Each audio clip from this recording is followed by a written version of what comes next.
Hey everyone, today we are talking about the diversity of our invertebrate animals.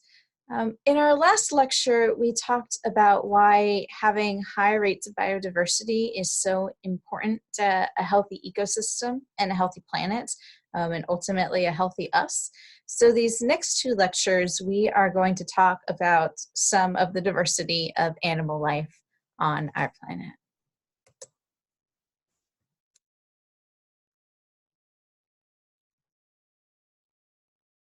So our objectives here are first to talk about what taxonomy is and how it's used to classify animals.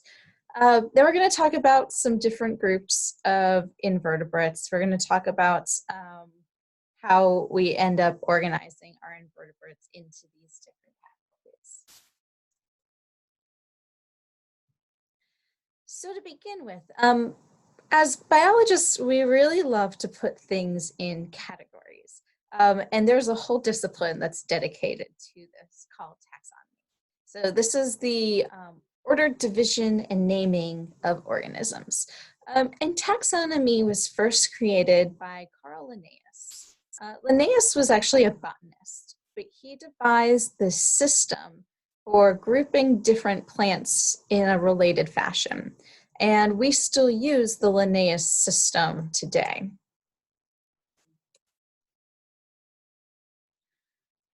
So his system looks a little something like this. You start with really big categories, and you work your way down to smaller categories. So at the very top, we have domain, the largest possible category here. So our domains are eukarya, which includes animals and plants and fungus. And then we have our prokaryotes, which are our bacteria. And then we have archaea, which are closely related to bacteria, but a unique little group of organisms in and of themselves. And then we have our kingdoms. So this is getting a little more narrow. Now, if we're in domain eukarya, we can have kingdom Animalia. We have kingdom for our plants.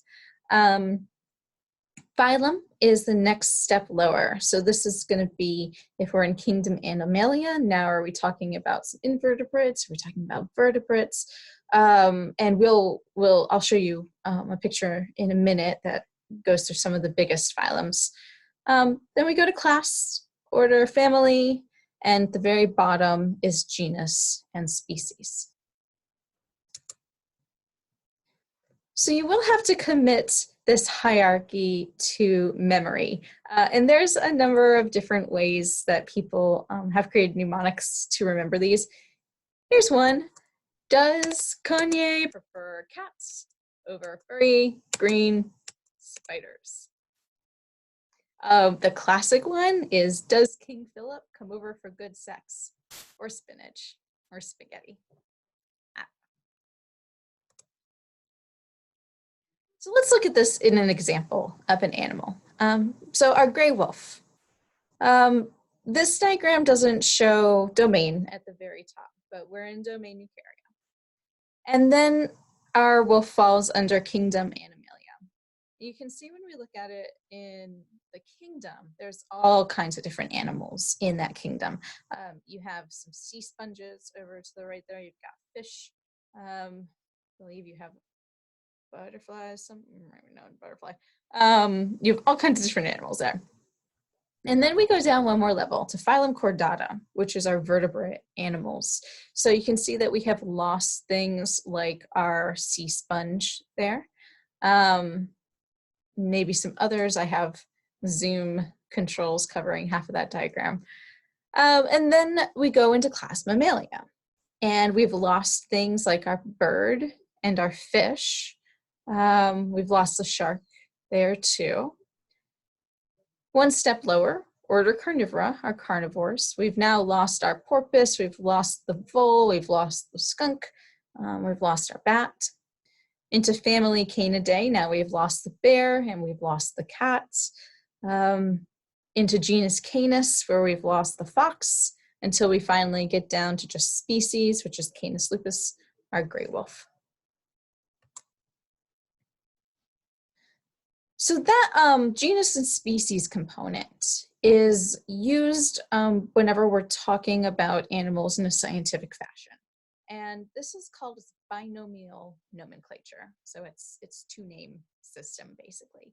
And often the binomial nomenclature, it means something about that animal, or maybe something about whoever discovered that animal. So let's take, for example, here, this squid species. This is a vampire squid. It's a deep sea squid. Its genus is Vampiroteuthis, species Infernalis. And that translates in Latin to the vampire squid from hell. And it got this name because of the behavior that you're seeing it do in this GIF to the right. So if it feels threatened, it actually throws its arms up over its head, and it has this webbing between its arms that kind of acts like a cape. And then you can see he actually has spikes all over his arms too. So he kind of looks like a vampire that just threw his cape up in order to protect himself. So that's how he got that name. Now, scientists were really picky about how this is written out. When you write an animal's binomial nomenclature, it has to be in italics, the genus is capitalized, and the species is lowercase. Always has to be written that way. All right, so this is a phylogenetic tree that you are looking at. And a phylogenetic tree traces the evolutionary history of groups of animals. So we looked at a tree like this really briefly when we were talking about speciation. What this tree is showing you is a number of the major different phyla. So up top there we have like sea sponges, we have jellyfish, starfish, we've got some chimps, we've got different types of worms. I'm gonna move this control. We got our mollusks, we've got our crabs up there. And the way that you end up reading a tree like this is you start at the very bottom. This is the common ancestor down here. And then each branching point is where something happened evolutionarily to separate these groups apart. So looking down at this bottom part here, the first question that got asked was, does this animal have true tissues? And I'm not too concerned with you all knowing exactly what defines a tissue or not, but know that this was a major question. Does it really have tissues or doesn't it? And if the answer is no, then it's going to fall into phylum Porifera, which is our sea sponges. If the answer is yes, okay, now we're over here, and it can include all of these organisms. Then the next question is, does it have radial symmetry or bilateral symmetry? So can you cut it in half? If so, it's bilateral. If you can't really cut it in half, then it is radial. And then we ask questions like, how does it develop? So deuterostomes and protostomes develop in different ways. Fertilization ends up just looking a little bit differently on how the egg enfolds in itself. Again, I'm not too concerned about you all knowing the details of this. And then we're looking at like, what kind of feeding structure does it have with our Lophotrochozoas, and how does it molt in our ectozoas? So for this lecture on invertebrate diversity, we're going to be talking about most of these phyla that you see at the top. The only one that we are not talking about is phylum Chordata, which is our vertebrate animals, and we'll talk about them in our next lecture.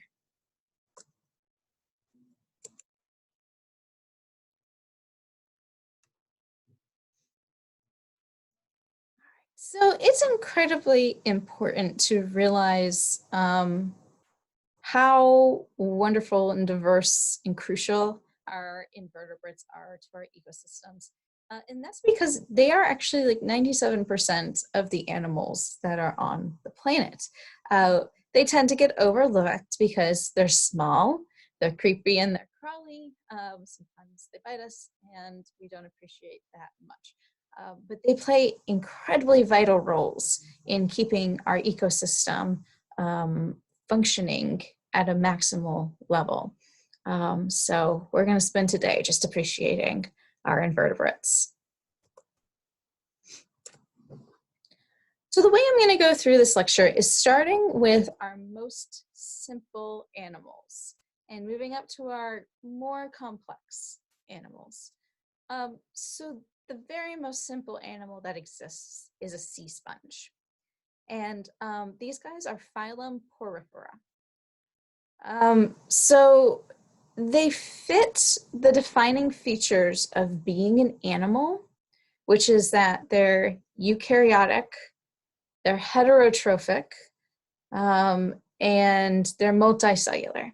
So that's what it takes to be an animal.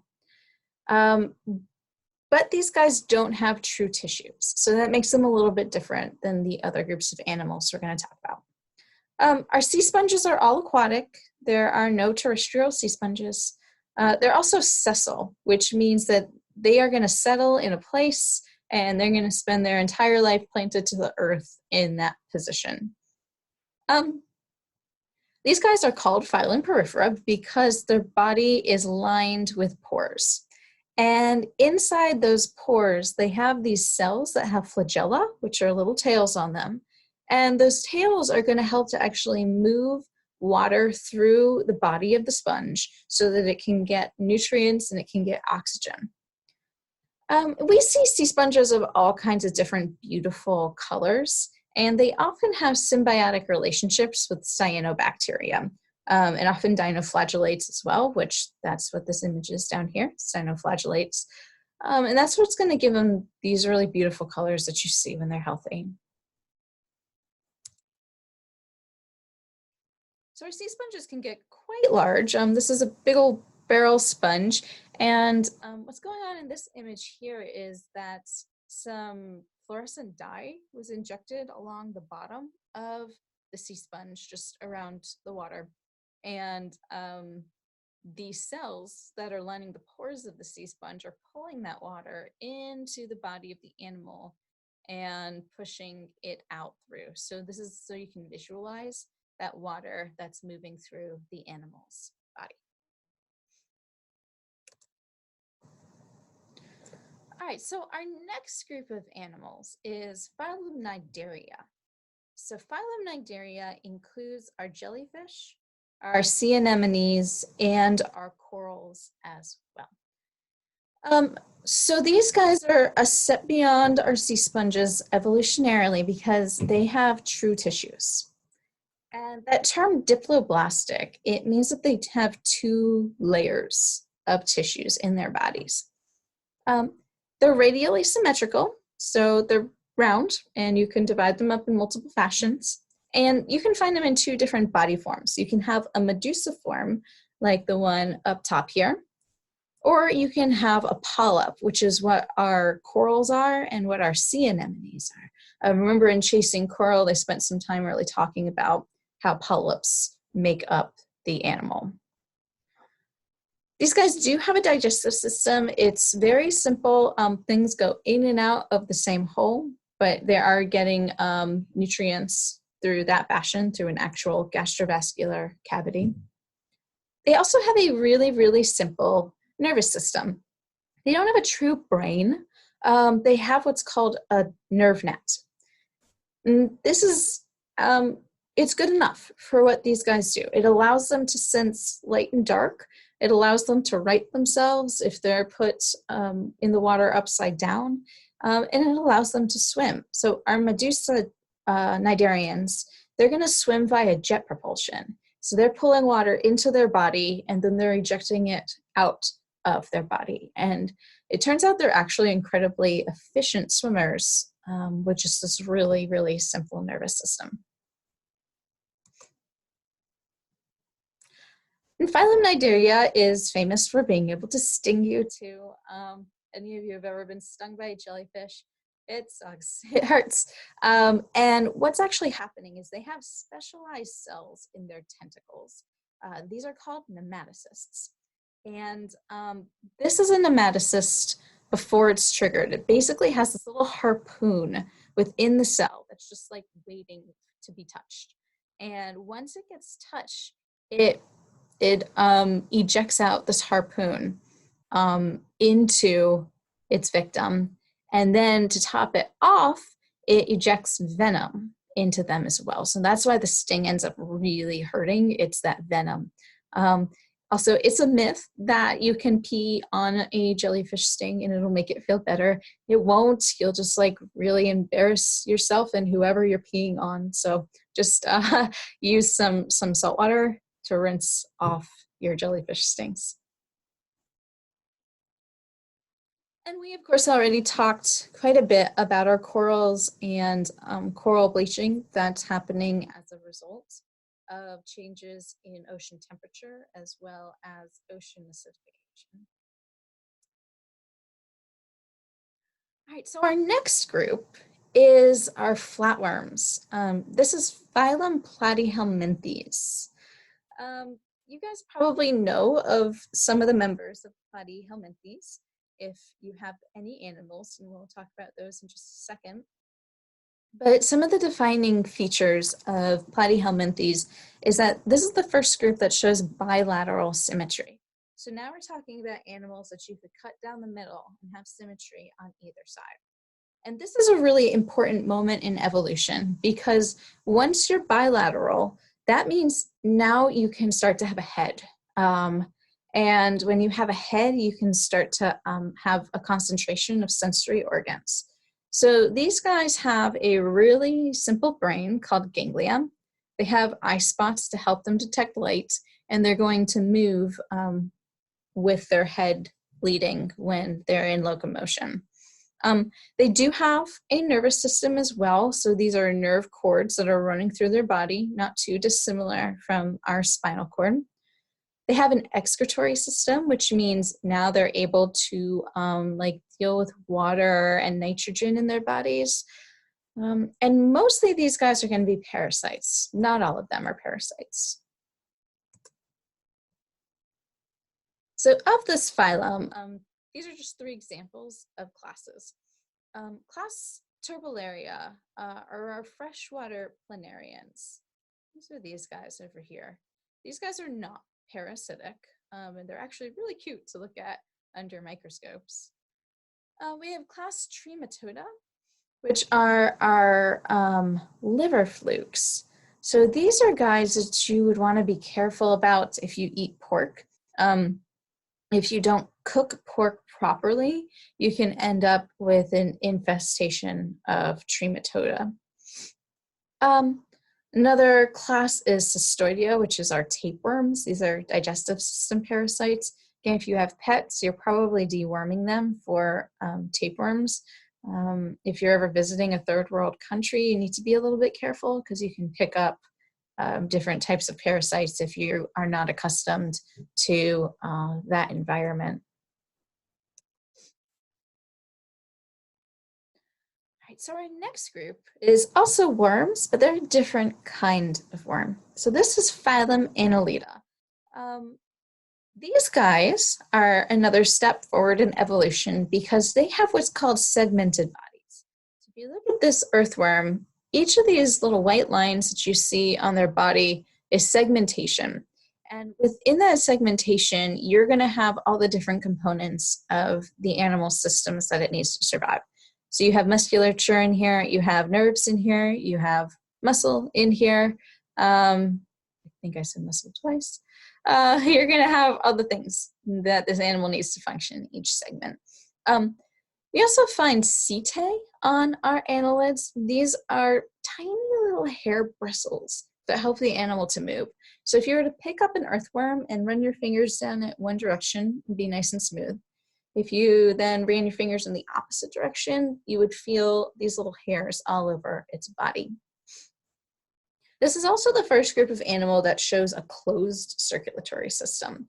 And that means that instead of just having a circulatory fluid that kind of bathes their tissues, now they have vessels and they have hearts. So they are going to have multiple hearts that actually pump blood throughout their body.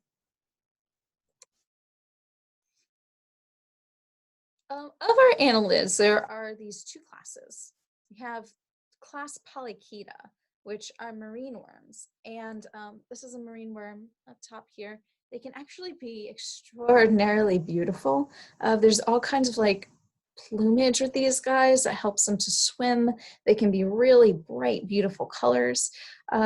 There's examples of polychaetes that actually live on the deep sea hydrothermal vents, and they breathe methane instead of oxygen. So there's all kinds of neat stuff going on in class Polychaeta. And then we have class Clitellata, which includes our earthworms, and it also includes our leeches. You can see on this leech, if you can look at it, that we have all kinds of segmentation going on with this guy as well.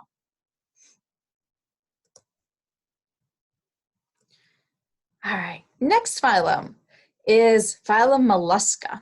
Phylum Mollusca is kind of a weird one because it's incredibly diverse, and you wouldn't necessarily think that the animals that fall within Mollusca are related, but they are. So the qualifying features to be within Mollusca is having a mantle, a head, a foot, and a visceral mass where all of your organs are kept. And many have a shell, but not all have a shell. They have gill-like structures in order to help them breathe underwater. And they also have a radula feeding structure, which you can kind of see on this snail here, but it's basically a conveyor belt of little teeth that are going to shred up its prey as it's eating.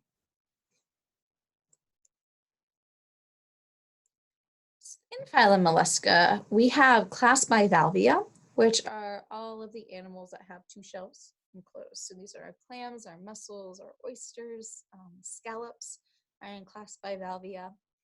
Then we have class Cephalopoda. This is my favorite. This is going to include squid, octopus, the nautilus, and the cuttlefish. And we have class Gastropoda, which are our slugs and our snails.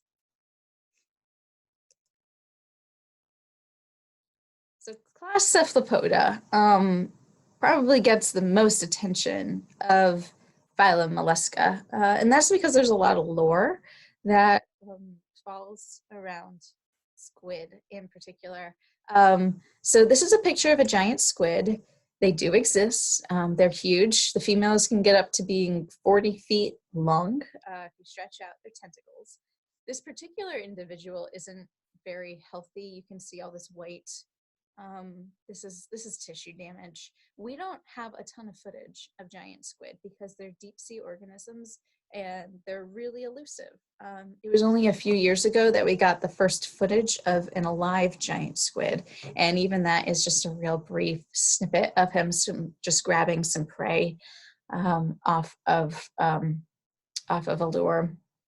But these guys are all throughout history books in lore of sailors getting attacked by these giant cephalopods, and it's possible that they were seeing tentacles of very big cephalopods or arms of really big cephalopods.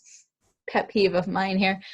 These are arms. An octopus has 8 arms. A squid has 8 arms and 2 tentacles. It's also possible that what people were seeing was what is pictured in this corner right up here, which is a whale penis. This whale is swimming on his back and he's showing off a little bit. So historians and scientists are thinking now that this is actually some of what was being seen and not necessarily the giant squids. So giant squid are of no threat to you. Animal Planet might try to tell you that they are, but you are very, very, very, very unlikely to encounter a giant squid in your lifetime. But if you go to Australia, there is this beautiful little octopus that hangs out.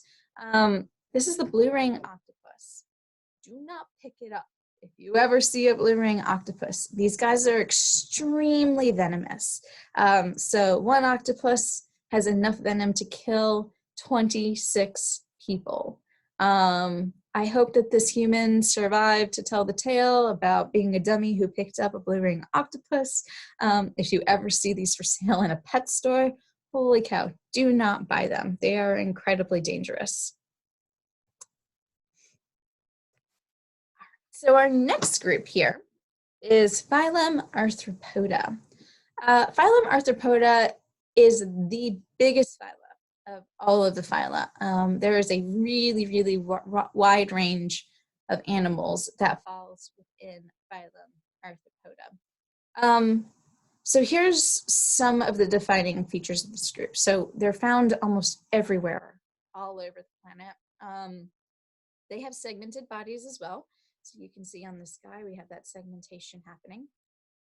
They have exoskeletons with a chitin cuticle, and chitin is a type of protein. They have complete digestive systems, so a mouth and an anus. And we're also seeing more complex nervous systems with these guys as well. And that's because their bodies are starting to get a little more complicated. Look at all of these legs that this guy has to control. It's a lot of legs, so it's going to take some better developed nerves. And we also see some really interesting sensory capabilities with these guys, with increasing abilities visually as well as like olfactory too.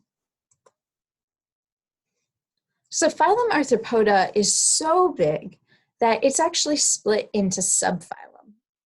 So this first subphylum is Chelicerata. And Chelicerata includes our horseshoe crabs, scorpions, spiders, ticks, and mites. So here are the defining features. We've got a cephalothorax, which is this kind of like head-thorax combo area here, and then the abdomen of the animal. We're also going to have 6 pairs of appendages, so 12 total. You're going to find 2 of them around their mouth, and then you're going to have 4 pairs of walking legs. So ticks are part of the subphylum Chelicerata, and ticks are an animal that we need to pay really close attention to over the coming years because they are disease vectors. And with climate change, we're seeing tick habitat shifting rather dramatically. So this is now a pretty old picture here. But in purple, we have places where Lyme disease is an issue. In red is Rocky Mountain spotted fever. And we are right in here. So you can see that we're pretty badly affected by tick diseases in this area. There's one particular tick that's been sort of taken off lately called the Lone Star tick. This is a Lone Star tick. They're very small. And the Lone Star tick is interesting because people who are bitten by this tick develop allergies to meat and dairy. So I don't know, maybe this little guy is actually the superhero and it's going to turn everybody vegan and we're going to fix climate change. I think that would be a cool, like, graphic novel anyways. But more people are actually being affected by this little guy and ending up with some pretty nasty allergies, which really it's not very fun at all. Our horseshoe crabs fall in this group too. And horseshoe crabs are interesting. These guys are ancient. Like, they've been around for like 500 million years, way before our dinosaurs. These guys have blue blood. So instead of using iron to pick up oxygen, they use copper. So it gives it that blue color. And it turns out that there's a lot of medicinal properties that go with this blue blood. There's like antiviral and antibacterial properties to it. So scientists are really interested in looking further at this blood and how it could be useful for medicine. So they collect horseshoe crabs. These guys aren't cut in half, they're just folded upward. They take some blood from them and then they re-release them. All right, so our next subphylum is Crustacea. These are barnacles, crabs, lobsters, and our crayfish. These are the defining characteristics. We have 5 body segments, each with a pair of appendages, a head fused with an exoskeleton to form a shell, and that shell is called carapace. Their appendages branch, which you can kind of see on this crayfish here, how the ends of his legs have little branches. So they have little feet. They have gills that are going to help them to breathe. They also have both simple and compound eyes. So a simple eye can only detect light and dark, and a compound eye can actually create an image. Fun fact too, the barnacle up here, barnacles have the largest penis in proportion to their body size. This is a barnacle penis. I bet you didn't expect to see so many penises today. Okay, so a really, really cool example of crustacea is the mantis shrimp. This is a peacock mantis shrimp. We actually had the world expert on mantis shrimp here in the fall. Her name's Sheila Paddock, and she is a researcher up at Duke.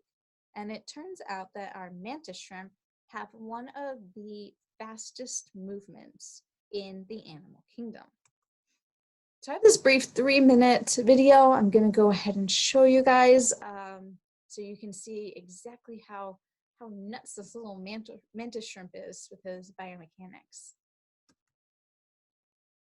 Despite being only 6 inches long, pound for pound, he packs the biggest punch in the natural world. This is the peacock mantis shrimp.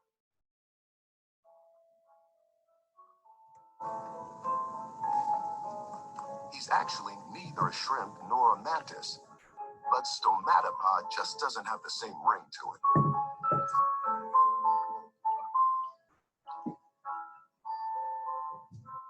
This guy's biggest problem right now is real estate. There are more shrimps here than there are crannies for them to claim. In a hot market, you have to move fast. All that activity works up an appetite. Time to bring out the big guns.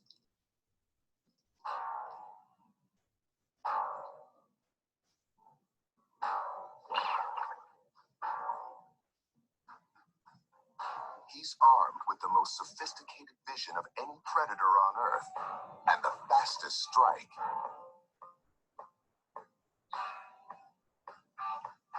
His eyes work independently and together to better target his prey.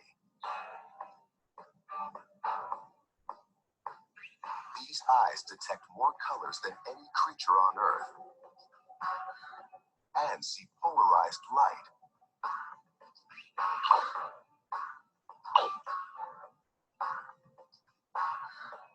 He closes in on his target.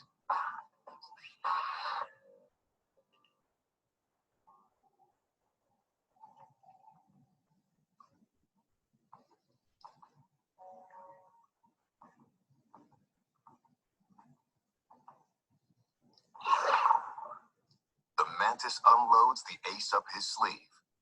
Hammer claws.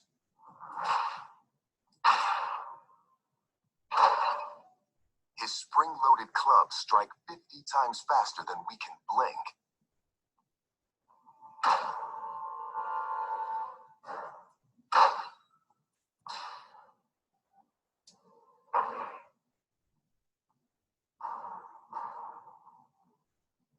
For a moment, the surrounding water reaches the temperature of the surface of the sun. You heard that right.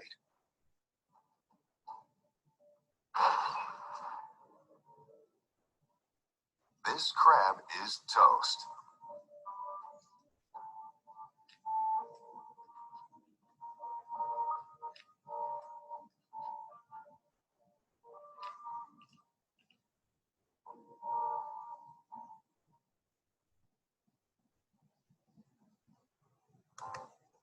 So that's pretty amazing, right? Like they're moving so fast that the water heats up to the temperature of the sun. Like just imagine trying to like punch one of your siblings underwater and how you can like barely move. And these guys are moving fast enough to actually shatter a shell. It's really, really fascinating. Super cool research that's being done with these guys here. So that lands us at the end of our invertebrate diversity lecture. We are going to pick up with vertebrate diversity, and that's actually our last lecture. So I hope you all are staying well.